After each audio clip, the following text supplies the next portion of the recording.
వినిపిస్తుంది అనుకుంటున్నాను. బాగానే వాయిస్ కూడా మీకు వినిపిస్తుంది అనుకుంటున్నాను. యోహాను సువార్త 9వ అధ్యాయము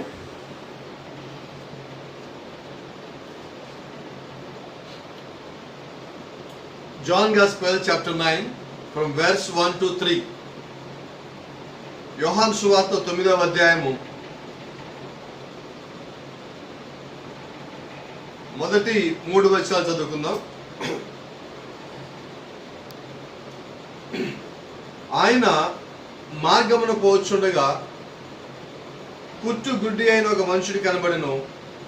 ఆయన శిష్యులు, బోధకుడా, వీడి గుడ్డివాడే పుట్టుటకు ఎవడు పాపము చేసెను, వీడా వీని కన్నవారా అని ఆయన అడుగుగా,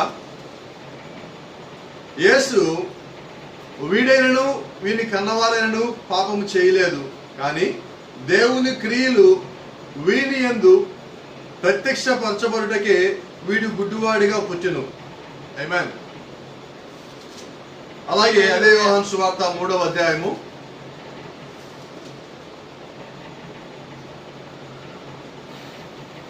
same book of gospel chapter 3 3వ అధ్యాయము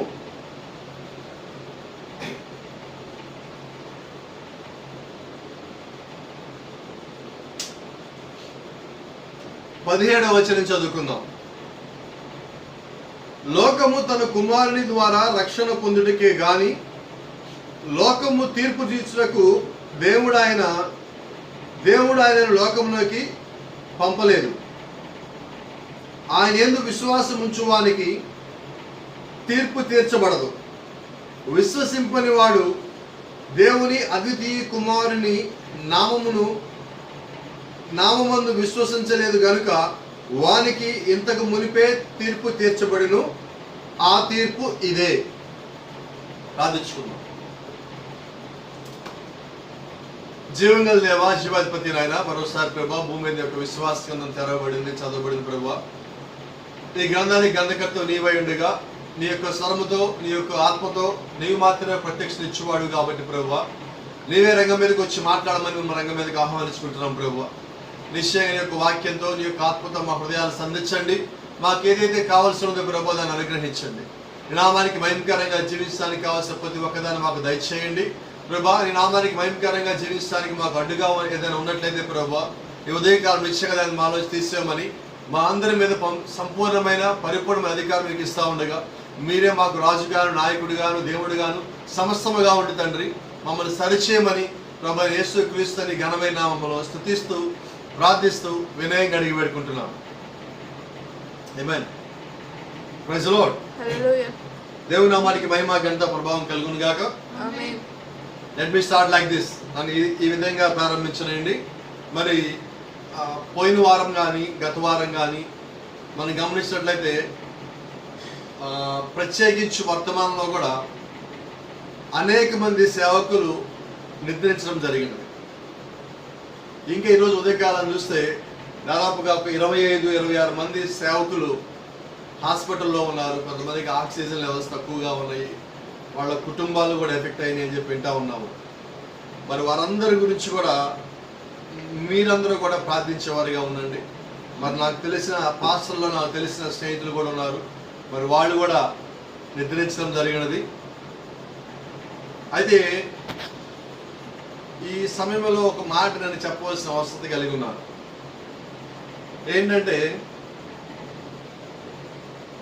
ఇప్పుడున్న ఈ కరోనా అనేది వచ్చింది.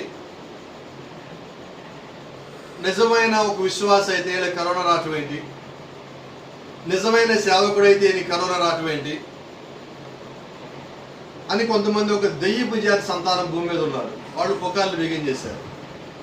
ఏదో తప్పు చేసి ఉంటాడు, ఇది వచ్చి ఉంటుంది, ఏదో చేస్తే ఇది జరిగి ఉంటుంది అని చెప్పి ఇది బిగించేశారు. మరి కొంతమంది మంచి సేవ చేసిన సేవకులు కూడా నిద్రించడం జరిగినది. మంచిగా జీవించిన, యథార్థంగా జీవించిన విశ్వాసులు కూడా నిద్రించడం జరిగినది. అనేక మందికి ఈ వ్యాధి రావటము, దాని నుంచి కోలుకోని దేవుడి కృపను బట్టి తిరిగి వాళ్ళు మళ్ళా వాళ్ళ పనులు వాళ్ళు చేసుకోవడం కూడా జరుగుతూ ఉంది. ఇది చెప్పడానికి మరొక కారణం ఏంటంటే మరి మేము కూడా గత 2 వారాల నుంచి ఈ కరోనా వ్యాధికి మేము మా కుటుంబము అంతా కూడా సఫర్ అయి ఉన్నాం, దాని చేత పీడించబడి ఉన్నాం. అయితే దేవుని యొక్క మహాకృపను బట్టి, మరి మీ అందరి యొక్క ప్రార్థనలు బట్టి ఈ రోజు తిరిగి మేము ఇంకనూ సజీవమైన లెక్కలో ఉన్నామంటే నిజంగా దేవుడిచ్చిన మహాకృపే. మరి ఆయన యొక్క మహాకృపను బట్టి ఈ రోజు మేము మీ ముందు నిలబడి మాట్లాడటం జరిగింది. కాబట్టి గమనించండి, యథార్థంగా ఉన్నా కొన్నిసార్లు మన మీద రాళ్ళు పడతాయి, యథార్థంగా లేకపోయినా కూడా మన మీద రాళ్ళు పడతానే ఉంటాయి. అయితే ఇక్కడ మీరు గమనించాల్సిందంటే మీరు ఎలాగున్నా కూడా రాయబడతానే ఉంటారు. ఒక చిన్న మాట మీకు చెప్తాను. ఒకసారి నాకు ఒక సహోదరుడు ఒక ఇమేజ్ పంపించాడు. ఆ ఇమేజ్ లో ఉన్న మాట మీకు చెప్తాను. ఒకడు ఒక గాడిదని తీసుకొని గాడిద మీద ఆయన భార్య ఇద్దరు కూర్చొని వెళ్తున్నాడు. వెళ్తుంటే రోడ్డు పక్కన ఒక వ్యక్తి దాన్ని చూసి వాడు అన్నాడు, ఆ గాడిద చూడు ఎంత ఉన్నదో, వీళ్ళు చూడు ఎలాగున్నారో, వీళ్ళు ఆ గాడిద మీద ఎక్కడ అది ఇద్దరు కలిసి వాళ్ళ గాడిద మీద ఎక్కుతారా అన్నాడు. సరే ఆయన ఏం చేశాడు, నిజమే కావాలి, ఇద్దరు ఎక్కితే కరెక్ట్ కాదేమో అని చెప్పి ఆయన దిగిపోయి భార్యని గాడిద మీద కూర్చోబెట్టి నడిపించుకుంటూ పోతున్నాడు. ఇంకోటి ఎదురయ్యాడు. ఈయన ఎండే మెసేజ్ పాస్టర్ అంట, ఈయన నడుస్తున్నాడు, భార్యను పైకి ఎక్కిచ్చాడు. ఇది రైటా అన్నాడు. అరే నిజమే కదా, మరి భార్యని కూర్చోబెట్టి భార్యతో నడిపించకూడదు కదా అని చెప్పి ఈయన ఏం చేశాడు, ఈయన పైకి ఎక్కి భార్య కిందకి ఇచ్చి భార్య చేతిలో గాడి తాడు పెట్టి ఈయన గాడి మీద కూర్చున్నాడు. కొద్ది ముందుకు వెళ్ళిన వాళ్ళు కొద్ది మంది కనిపించారు. ఈయన అంటే మాస్టర్ అండి చూడండి, ఈయన పైన మెదలకుండా కూర్చుంటే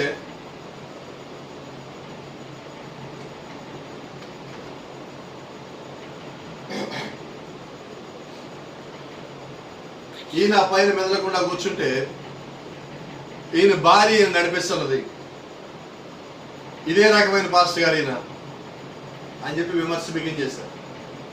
దాని ఒక అర్థం ఏంటంటే, ఈ కిందకి దిగాడు, అరే నిజమే కదా నా భార్య నన్ను నడిపించిన వెంటనే కింద దిగుతానని చెప్పి ఈయన కిందకి దిగాడు.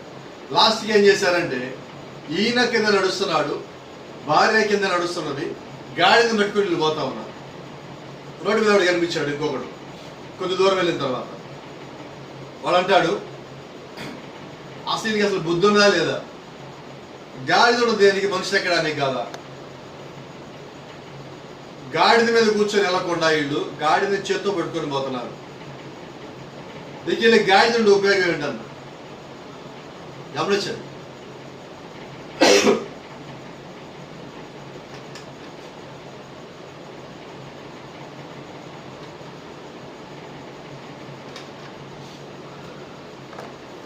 ఫస్ట్ గాడిద మీద ఇద్దరు వెళ్తే తిట్టారు. ఫస్ట్ గాడిద మీద ఇద్దరు వెళ్తే తిట్టారు.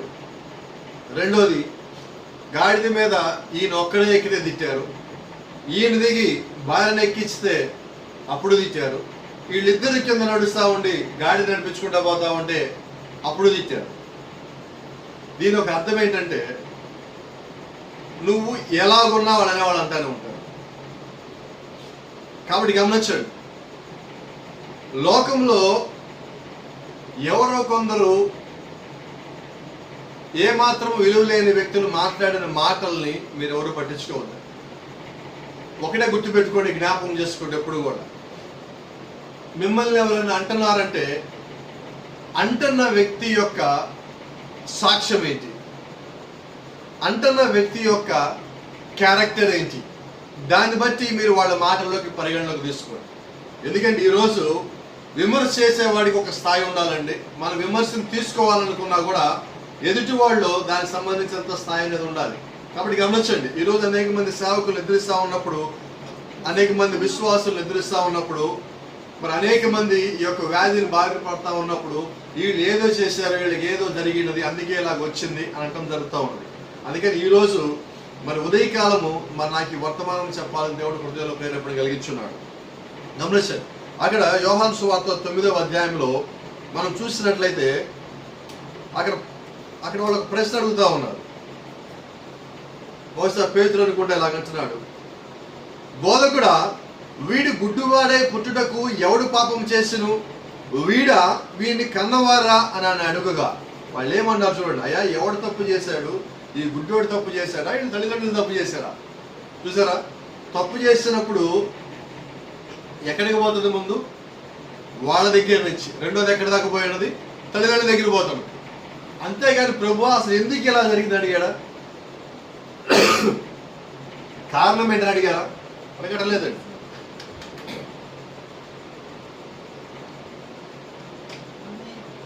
వాళ్ళు చేస్తున్నల్లా ఏంటంటే వాళ్ళకి ఏది అనుకూలంగా ఉంటే ముందు మాట వదిలేసేయటమే. ఈరోజు చాలా ప్యాషన్ అయిపోయింది.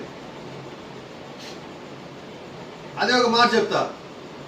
ఇప్పుడు పాస్టర్ గారు ఒక మాట అన్నారనుకోండి, దాన్ని ఎవడు వదలడు జీవితకాలం. లోకస్తులు ఎన్ని మాటలైనా పాస్టర్ గారు వదిలేసేయచ్చు, దాన్ని ఎవడు పట్టించుకోడు. ఇక్కడ చూడండి, వీళ్ళు వాస్తవంగా వాక్యంలో ఎదుగుతున్న వాళ్ళు, ఎదుగుతున్న వాళ్ళు ఎవరు? అపోస్తలులు. ఎదుగుతున్న వాళ్ళు అక్కడ ఆయన దగ్గరికి వచ్చి, యేసుక్రీస్తు దగ్గరికి వచ్చి అడుగుతారు, అయ్యా వీడు తప్పు చేశాడా, వీడి తల్లిదండ్రులు తప్పు చేశాడా అని ఎవరిని అడిగారంటే నేరుగా దేవుణ్ణి అడిగారు. ఈరోజు మనం కూడా చేయాల్సిన పని అదే. ఎవరికైనా ఒక బాగలేదన్నప్పుడు, ఎవరికైనా సరిగా లేదన్నప్పుడు మనం చేయాల్సిన మొట్టమొదటి పని, ప్రభా వాళ్ళు ఏదైనా చేసి ఉండొచ్చు అయ్యా, అది నీ దృష్టికి యథార్థంగా ఉన్నట్లయితే నిశ్చయంగా నువ్వు వాళ్ళతో పాటుగా ఉండు, వాళ్ళు బలపరిచి స్థిరపరుస్తారు. రెండో మాట మీకు జ్ఞాపకం చేయలేండి. ఇక్కడ ఏంటంటే రెండో మాట మీకు జ్ఞాపకం చేయలేండి. ఏమనంటే ఇలాగనేవాడు కళ్ళెవడు. వింటున్నారా? విమర్శ చేసేవాడు కళ్ళెవడు అండి. విమర్శ చేసేవాడు రోడ్డును పోతానే ఉంటాడు, మాటలు అంటానే ఉంటాడు. వాడు ఇచ్చేది లేదు, చేసేది లేదు, కానీ అని బాధ పెట్టి మాత్రం పోతానే ఉంటాడు. వాస్తవంగా నువ్వు క్రీస్తు యందు నమ్మకం ఉంచిన వాడివైతే, నువ్వు క్రీస్తు యందు విశ్వాసమే అయినట్లయితే, నువ్వు చేయాల్సిన పని ఏదన్నా ఉన్నదంటే లోకం అనే మాటలను కొద్దిగా పక్కన పెట్టి క్రీస్తు మీద నీకున్న విశ్వాసాన్ని ఇంకొక స్థాయికి తీసుకెళ్ళు. నువ్వు పరిపూర్ణమైన విశ్వాసం కలిగి ఉన్నప్పుడు లోకస్తులు అనే మాటలు నీ దగ్గరికి రావు, నీ చెవిని అవి చేరవు. గుర్తుపెట్టుకోండి, నువ్వు బాధలో ఉన్నప్పుడు, నువ్వు వ్యాధిలో ఉన్నప్పుడు, నువ్వు అనారోగ్యంలో ఉన్నప్పుడు అనేక మంది నీ గురించి సూటిపోటు మాట్లాడచ్చు.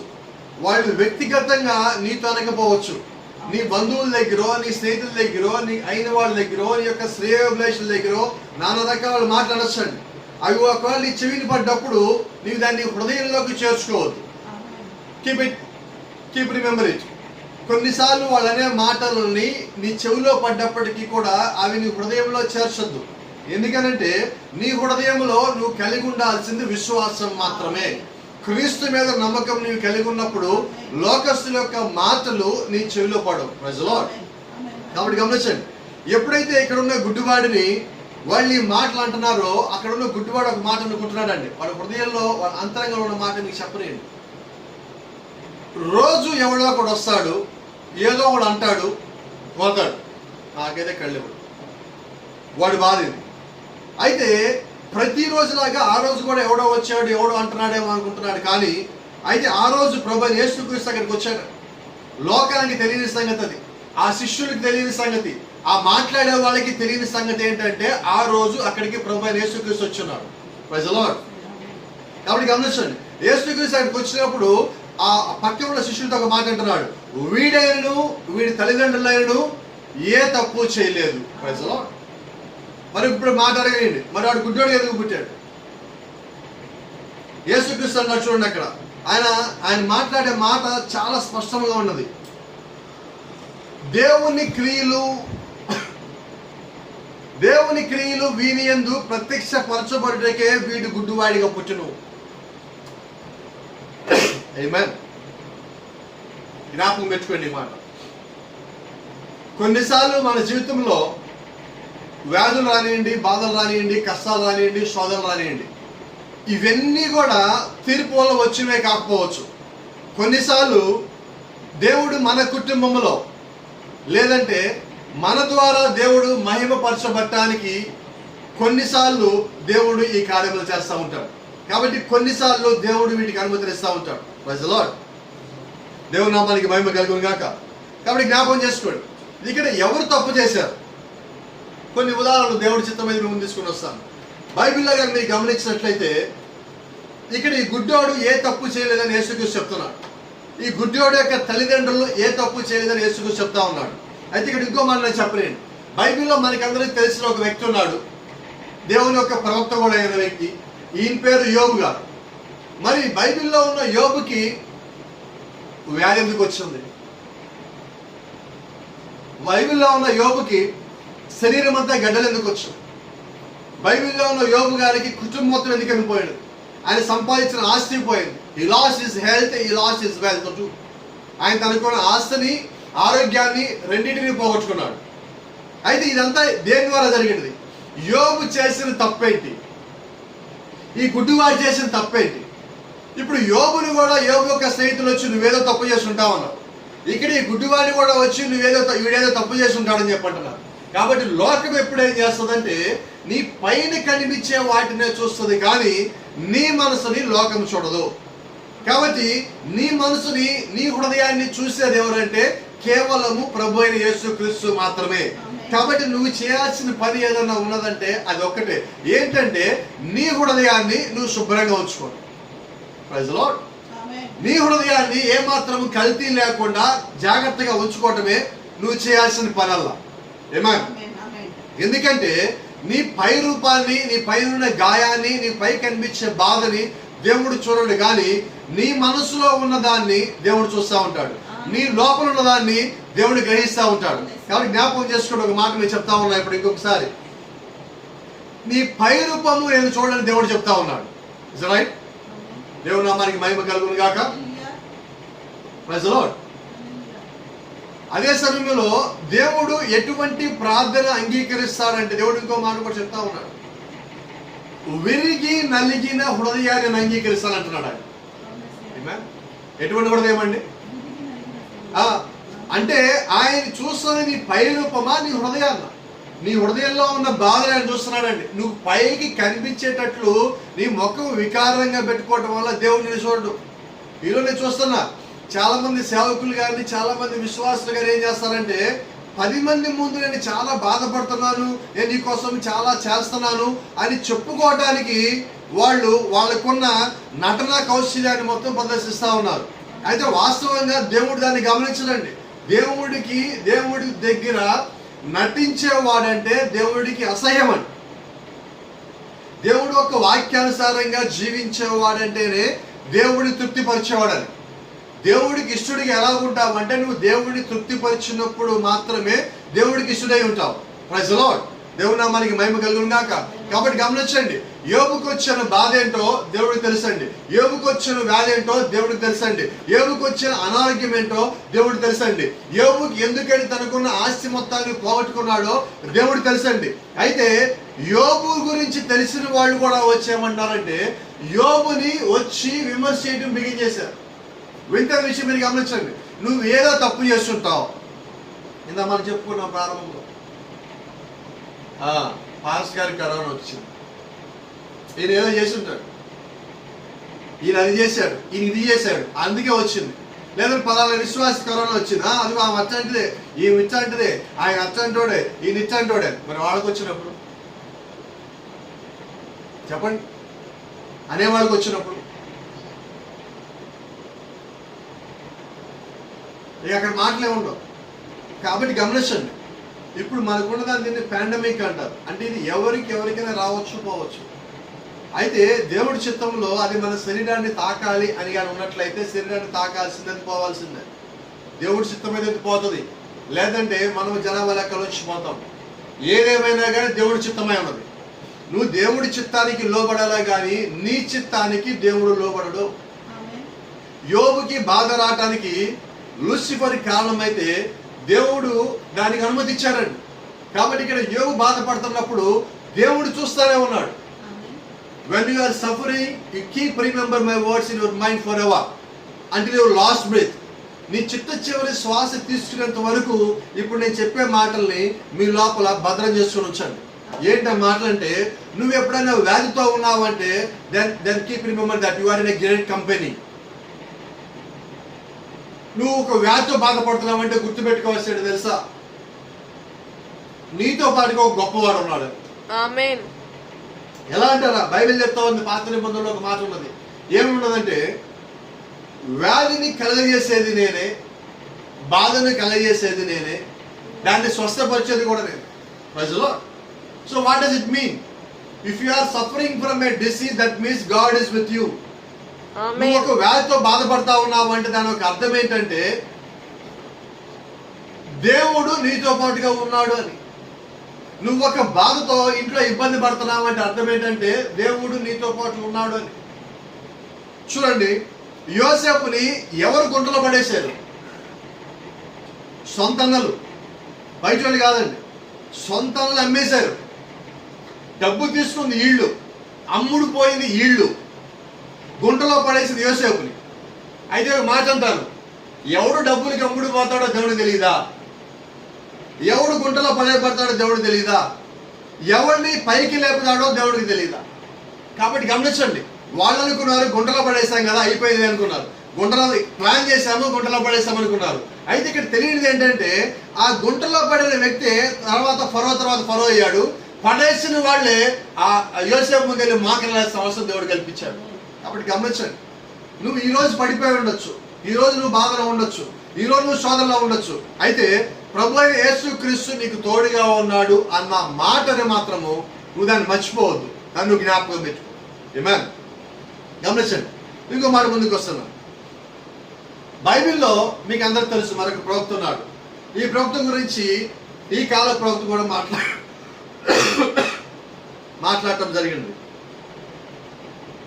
అవర్ ఆఫ్ డెలివరెన్స్ అన్న ఒక వర్తమానంలో దేవుడు ఇంటి నుంచి వెలువడించబడిన రక్షణ బాణము అన్న దాని గురించి దేవుడు ఒక కాల ప్రవక్త ఒక వర్తమానం మాట్లాడటం జరిగినది. మరి దాంట్లో చెప్పిన మాట మేము చెప్తా ఉన్నాం. ఎలీషా వ్యాధిగ్రస్తుడై ఉన్నాడు. ఎలీషా మరణకరమైన రోగంతో పీడించబడతా ఉన్నాడు. Let me ask one question. What mistake did Elisha? Will you tell me? What kind of mistakes he was done? Elisha చేసిన తప్పులు ఏంటండి? ఏలియా చేసిన కార్యముల కన్నా రెట్టింపు కార్యములు చేస్తున్నాడు. దేవుడు యొక్క ప్రవక్త అయి ఉన్నాడు, దేవుడు యొక్క సేవకుడు అయి ఉన్నాడు. గమనిస్తున్నారా? మరి ఎందుకని ఎలీషా మరణకరమైన రోగంగా మంచం మీద పడి ఉన్నాడు? కాబట్టి గమనించండి, ఎలీషా వ్యాధి చేత బాధ చేత మంచం మీద పీడించబడతా ఉన్నాడు. మంచం మీద పీడించబడతా ఉన్నప్పటికీ కూడా ఈ కాలపు ప్రవక్త దాని గురించి మాట్లాడుతూ ఒక మాట అన్నాడు. ఎవరికైనా సేవకుడికి ఒక యాక్సిడెంట్ అయినప్పుడు, ఎవరికైనా సేవకుడికి ఏదైనా జరిగినప్పుడు అనేక మంది ఏమంటారంటే వాడు ఏదో చేస్తుంటాడు అందుకే అలాగైందంట. అంతేనా? విమర్శించేవాడు విమర్శ చేస్తానే ఉంటాడు. Critics always criticise. Let me tell you, believers will always believe, critics will always criticize. విమర్శకులు ఎప్పుడు విమర్శిస్తానే ఉంటారు, విశ్వాసులు ఎప్పుడు విశ్వసిస్తానే ఉంటాడు, దేవుడు ఎప్పుడు ఆశీర్వదిస్తానే ఉంటాడు. సో దీని ఒక అర్థం ఏంటంటే ఇవన్నీ వాళ్ళ డ్యూటీలండి. విమర్శకుడు డ్యూటీ ఏంటంటే విమర్శ చేయటమే. వాడు పుట్టుకతో విమర్శకుడు. వాడు దేవుళ్ళకి రాడు, వచ్చాడంటే విమర్శ చేస్తానే ఉంటాడు, వచ్చిన విమర్శ చేస్తానే ఉంటాడు. వాడికి ఏంటి భయం అంటే ఎవడన్నా సరిగా ఉన్నాడేమో భయం, వీడు దేవుడి దగ్గరికి వెళ్ళిపోతాడేమో అనే భయం, వీడి విశ్వాసం పెరుగుతుందేమో అనే భయం, లేదంటే వీడి వల్ల విశ్వాసం పెరుగుతుందేమో అనే భయం. ఈ భయంతో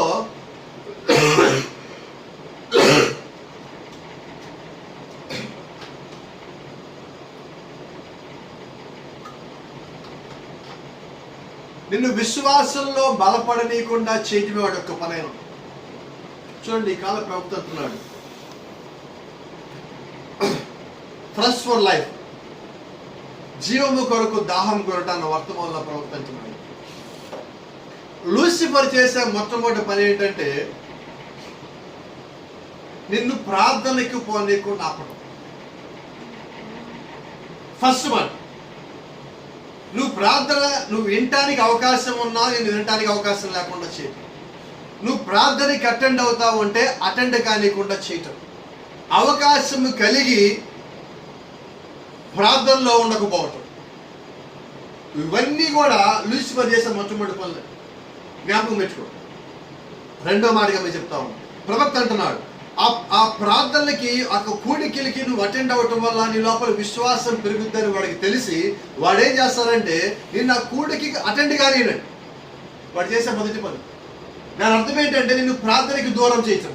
ప్రవక్త అంటున్నాడు, ఒక్కసారిగా నువ్వు ప్రార్థనకి దూరం అయ్యావంటే నీ జీవితంలో నువ్వు దేవుడు యొక్క ఆశీర్వాదానికి దూరం అవుతావు, దేవుడు యొక్క కృపకు దూరం అవుతావు, దేవుడు నీ మీద ఉంచిన విశ్వాసానికి నువ్వు దూరం అవుతావు, దేవుడి దగ్గర నుంచి నీకు రావాల్సిన ఆ యొక్క బహుమానాలకి నువ్వు దూరం అవుతావు. అంటే నీకు తెలియకుండా ఏమవుతావు అంటే నువ్వు ప్రతి దానికి దూరం అవుతున్నావు. మనం అనుకుంటాం ఒక్క ఆదివారమే కదా అనుకో. ఒక్క ఆదివారం కాదండి. ఈ కాల ప్రవక్త అంటున్నాడు, ఒక్క ఆదివారపు కూడికకు నువ్వు కానీ అటెండ్ కాలేదంటే నీ జీవితంలో నువ్వు ఒక అడుగు, ఆత్మీయమైన జీవితంలో నువ్వు ఒక అడుగు వెనక్కేసావన్నాడు. ఒక్క అడుగు మనం ముందుకేయాలంటే కొన్ని వందల సార్లు మనం ఆరాధనకు పోవాలి. అయితే ఒక్క అడుగు వెనక్కేయాలంటే మనం ఒక్కసారి ఆరాధన మానేస్తే చాలు.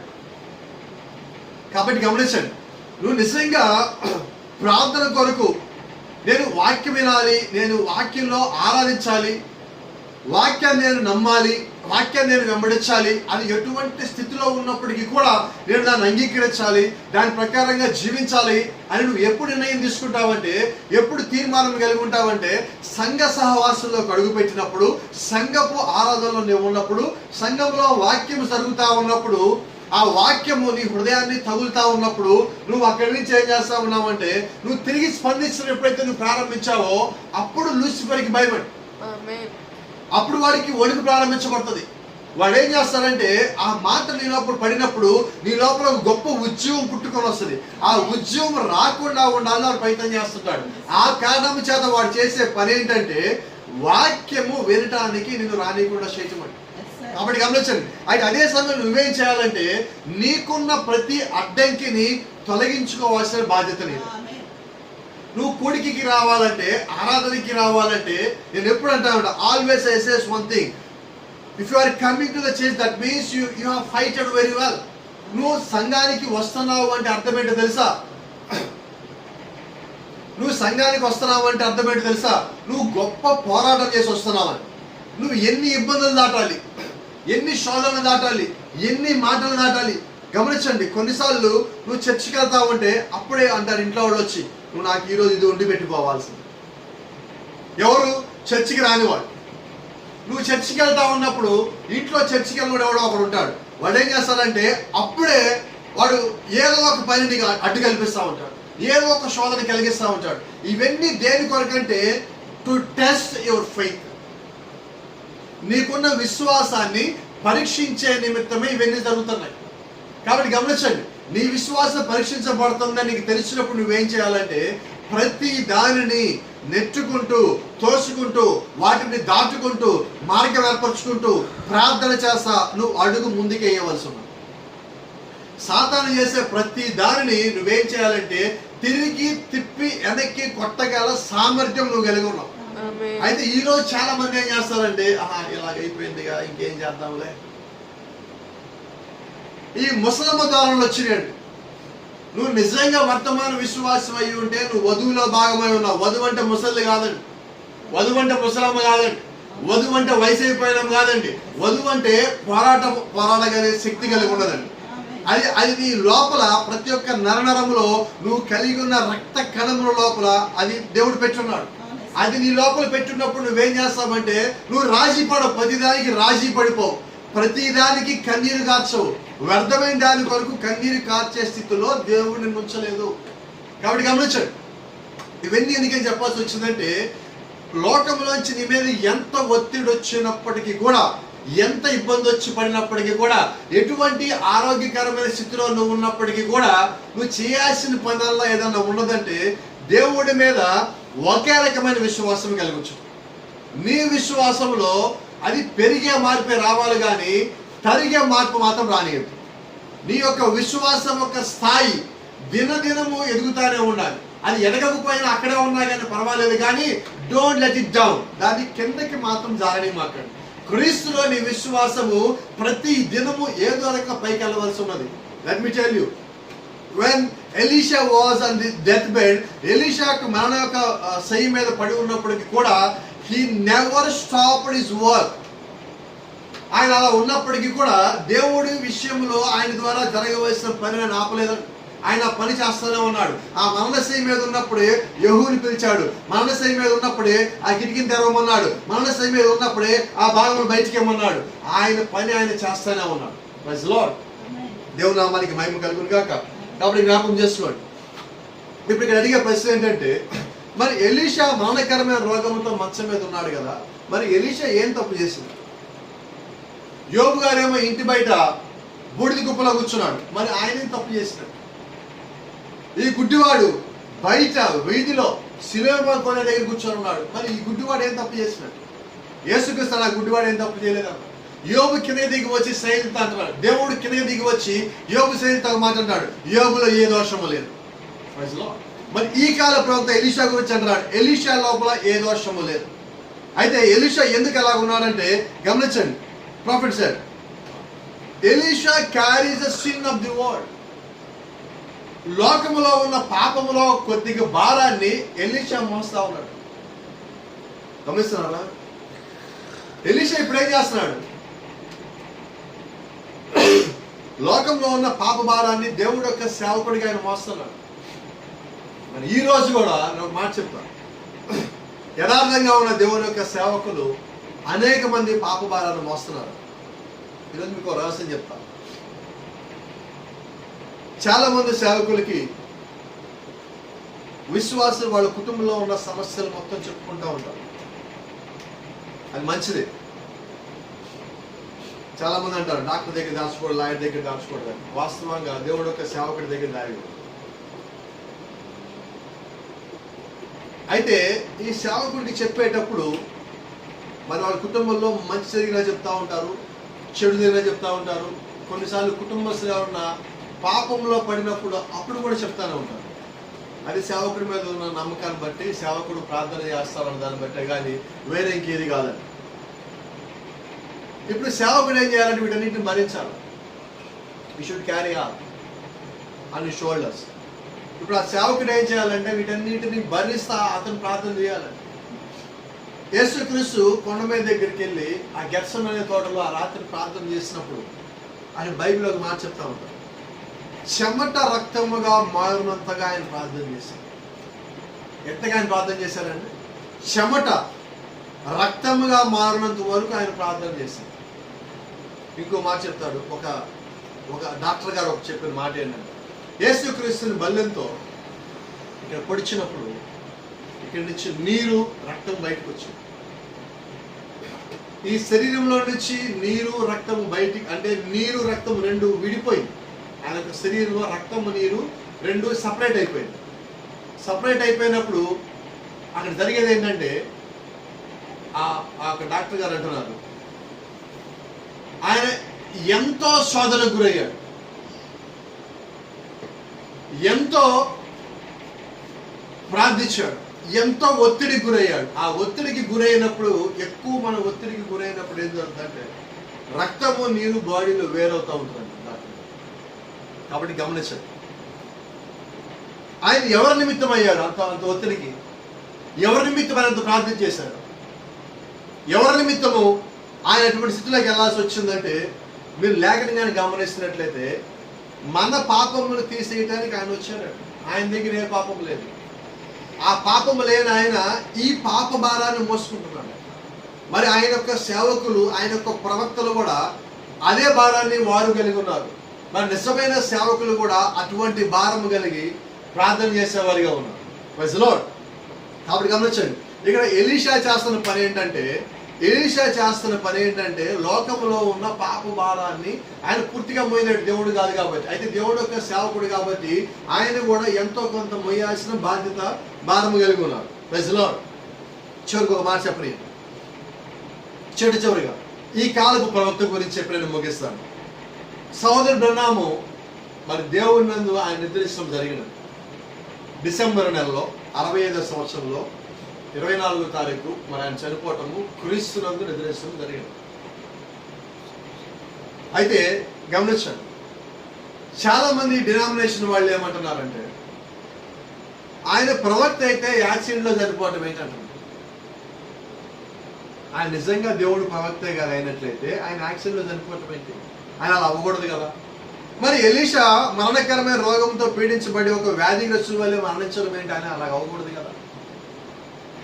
గమనించండి, గుడ్డివాడు సినిమా ఒక దగ్గర కూర్చుంటే ఏమన్నారు? అయ్యా వీడు తప్పు చేశాడు, తల్లిదండ్రులు తప్పు చేశాడు. యోబుని ఆయన స్నేహితులు ఏమంటారు? నువ్వేదో తప్పు చేస్తుంటావంట. ఎలీషా మరణకరమైన రోగంతో ఉన్నప్పుడు మరి వీళ్ళందరూ ఏమంటున్నారు? ఇప్పుడు ఆయన కూడా తప్పు చేస్తుంటాడు. గన్నాము కార్ యాక్సిడెంట్లో మరణించినప్పుడు డినామినేషన్ వాళ్ళు ఏమంటున్నారంటే, ప్రవక్తను ఒప్పుకోవడానికి ఇష్టం లేని వాళ్ళు ఏమంటున్నారంటే, ఆయన ఏదో తప్పు చేస్తుంటాడు అందుకే ఇలా. గమనిస్తున్నారా? అయితే ప్రవక్త అంటున్నాడు, usually people say against if anything happens to A minister or a believer. ఒక విశ్వాసికి కానీ ఒక సేవకుడికి కానీ ఏదైనా జరిగినప్పుడు ప్రజలు ఆ వ్యక్తికి వ్యతిరేకంగా మాట్లాడతారు. ఎవరయ్యా వాళ్ళంటే, if anyone says is a message believer and he criticize them, is not a message believer. ఒకవేళ ఎవడైనా ఒక వర్తమాన విశ్వాసి అని చెప్పుకుంటానో ఇలాగా అసందర్భముగా క్రమముగా లేని విమర్శలు కానీ చేస్తే వాడు విశ్వాసే కాదు.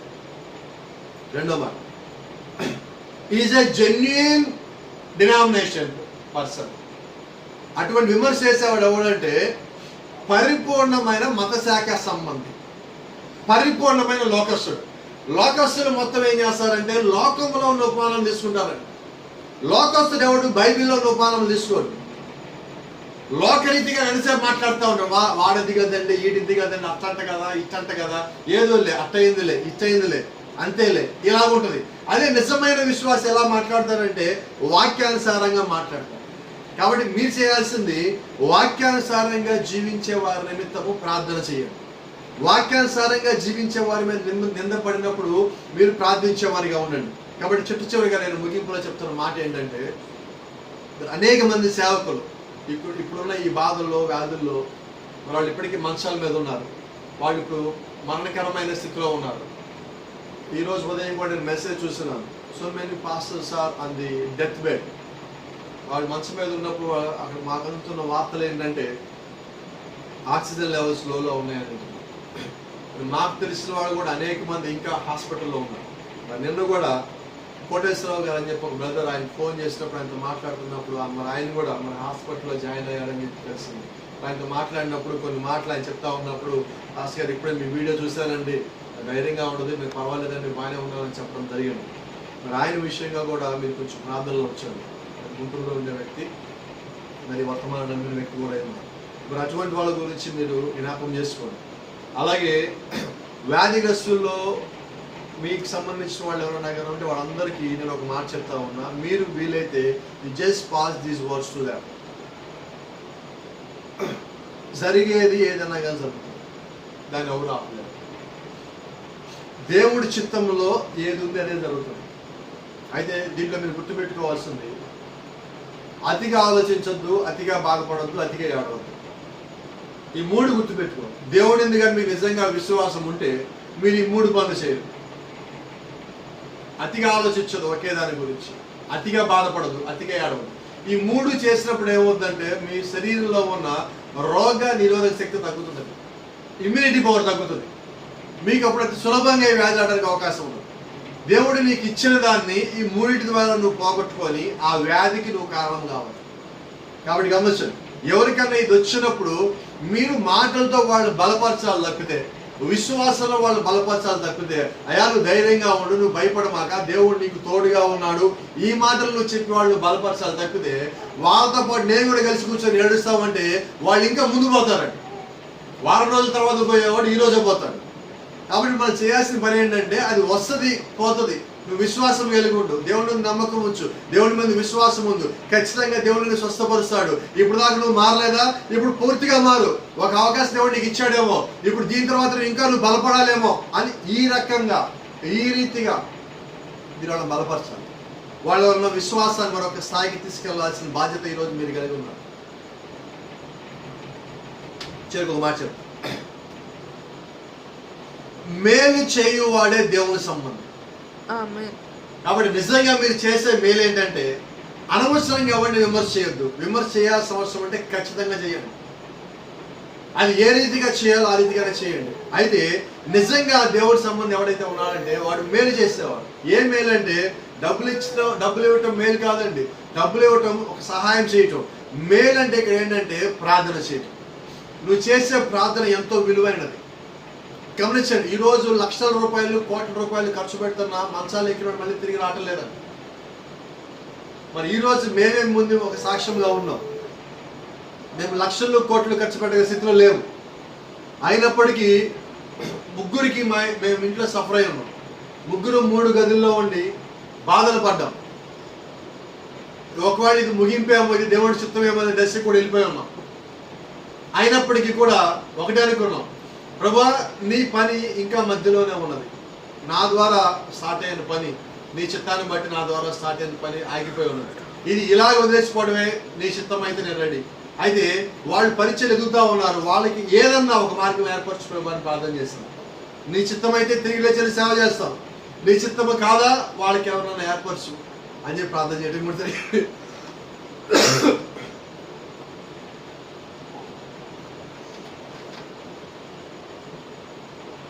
మరి మేము లక్షలు ఖర్చు పెట్టే స్థితి మాది కాదు, కోట్లు ఖర్చు పెట్టే స్థితి కాదు. ఏ నెల కానాల ఇలా గడుస్తూ ఉన్న దశలో మరి ఇటువంటి వ్యాధి రావటము, ఇటువంటి బాధ రావటము, ఒక్కసారి మాకున్న దారులు మొత్తం మూసుకుపోయినట్టుగా శూన్యమైపోయినట్టుగా అనిపించటము. అయినప్పటికీ దేవుని యందు విశ్వాసం ఉంచాము. ప్రభా ఇది నీ చిత్తం అయి ఉన్నది. ఇంతవరకు నీ యొక్క సేవే చేశాము. ఆ సేవ యథార్థంగా చేస్తున్నాము. అది యథార్థమైన సేవ అయితే మళ్ళా లేస్తాము, నీ యొక్క పరిచయం చేస్తాము అని అనుకున్నాం. ఈరోజు మరి ఈ రీతిగా మళ్ళా మీ మధ్యలో నిలబడి ఇలాగ వాక్యం చెప్తాను అనుకోండి. 2 వారాల క్రితము నేను లేస్తానని నిలబడతానని ఆలోచన లేదు, విశ్వాసం అయితే ఉన్నది. తిరిగి నేను మళ్ళీ దేవుని యొక్క వాక్యాన్ని ఇలాగా ఎంతసేపు నిలబడి బోధిస్తానని ఆలోచన లేని స్థితిలో నుంచి ఈరోజు నన్ను ఈ స్థితి తీసుకొచ్చాను. దీనికి కారణం ఏంటంటే మీరందరూ చేసిన ప్రార్థన, మీరందరూ చూపించిన ప్రేమ. మరి ప్రతిరోజు ప్రతి కుటుంబం కూడా అందరికీ నేను వినయంగా దేవుడి నామాన్ని బట్టి మీకు అందరినీ వందనాలు తెలియజేస్తాను. ప్రతి ఒక్కరు ప్రతి కుటుంబము ఏదో రకంగా నాకు ఫోన్ చేస్తానే ఉంది. కొంతమంది ఆర్థికంగా నిలబడ్డారు, కొంతమంది ప్రార్థన పూర్వకంగా నిలబడ్డారు, కొంతమంది మాస్టర్ గారు మేము ఏమి ఇవ్వలేమండి మేము ఉన్న పరిస్థితుల్లో, అయితే మీ గురించి ప్రార్థన చేస్తున్నాము, మీకు ఏదైనా అవసరం ఉంటే చెప్పండి, మేము వచ్చి మీ పక్కన నిలబడి మీకు ఏం చేయాలో చెప్పండి అని ప్రతిరోజు everyday I'm receiving calls from believers and pastors. మరి మీ అందరి ప్రార్థన, మరి ముఖ్యంగా మీరందరూ కలిసి నేను మీ ఇంట్లో ఒక వ్యక్తిని అనుకొని చెప్పి మీరు చూపించిన ప్రేమ, మీకోసం మేము ఎలాగైనా కానీ మళ్ళీ లేచి నిలబడాలని చెప్పి మరి ఆ లోపల తప్పన మాకు ప్రార్థనని మరి దేవుడు అంగీకరించాడు. మరి మీ అందరూ ప్రార్థన బట్టి, ఆయన ఇచ్చిన మహాకృపను బట్టి ఈ రోజు మీ మధ్యలో ఇక్కడ నిలబడి ఉన్నాం. నేను మరి నా కుటుంబం అంతా ఈరోజు నిజంగా దేవుని యొక్క వాక్యము వినే స్థితిలో, చెప్పే స్థితిలో ఇంకా ఇక్కడ కూర్చున్నామంటే అది నిజంగా మీ అందరూ చూపించిన ప్రేమ, ప్రార్థన, ఆప్యాయత. మరి దాన్ని ఎప్పటికీ నేను మర్చిపోను. అదే రీతిగా మరి దేవుడు చూపించిన మహాకృపను కూడా ఎప్పటికీ మర్చిపోను. మళ్ళా తిరిగి ఆయన ఒక వాక్యం బోధిస్తానికి ఆయన శక్తినిచ్చి, బలాన్ని ఇచ్చి, మరి ఈరోజు ఉదయకాలం కూడా even let me tell you 9:30 కూడా వాక్యము చెప్తానా లేదా అనే స్థితిలో నేను ఉన్నాను.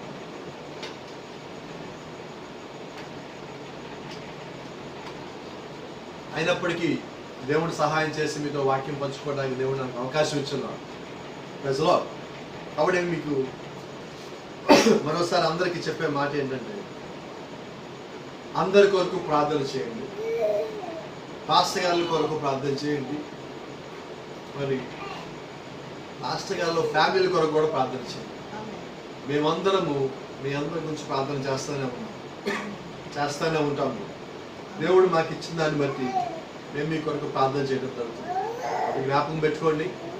చాలామంది మరి మెసేజ్లో ఉన్న పాస్టర్ గారు ఆరోగ్య పరిస్థితి బాగలేదు. వారందరినీ మీరు పేరు పేరున జ్ఞాపకం చేసుకోండి. God bless you. దేవుడు మిమ్మల్ని అందరూ దీవించను. షాలోమ్.